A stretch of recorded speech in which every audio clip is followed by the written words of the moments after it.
pfupa ichanyadzisi kutaura nezvayo. Kana muenda vana vaMwari musanyare shoko raMwari. Isu tichibva pano mumwe nemumwe ngaave mudzidzisi weshoko raMwari. Mungave mubhasi, kungave kubasa kwako, mungave mustreet, kereke yezvapfupa ichanyadzisi kutaura nezvayo. Taura kuti ndiri mupostori. Haleluya. Vanhu vazive. Vamwe vari kutofamba mumafoni vachiparidza nefoni. Pandakaona kuti kereke yezvapfupa inyadzise. Nokuti ndiye wakandizodza kuti ndiparidzire vakatapwa kusunungurwa kwavo. Haleluya.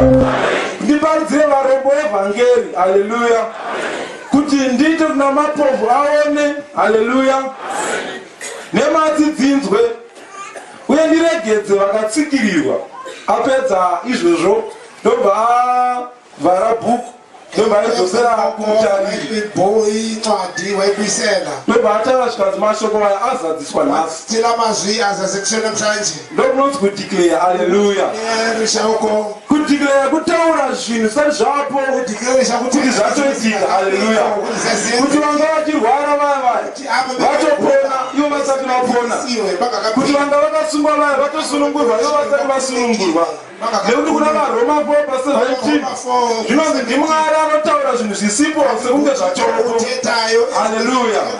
Saka utaura kuti Mozisi panguva vatanga vakubuda mukati menyika yeIjipita vasvika pagungwa dzvuku, pane mashoko anondinakidza akataura pavhesi ya13 hondo yaFarao yakuteera. Anonyerakidza vaIsraeri vakanga vachichema.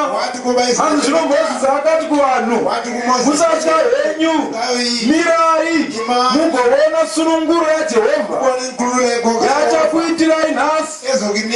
Nokuti vaIjipita vamuri kuona nhasi ava hamungazovaonizve nokusingaperi. Jehovha uchakurwirai, imi munofanira kunyarara henyu.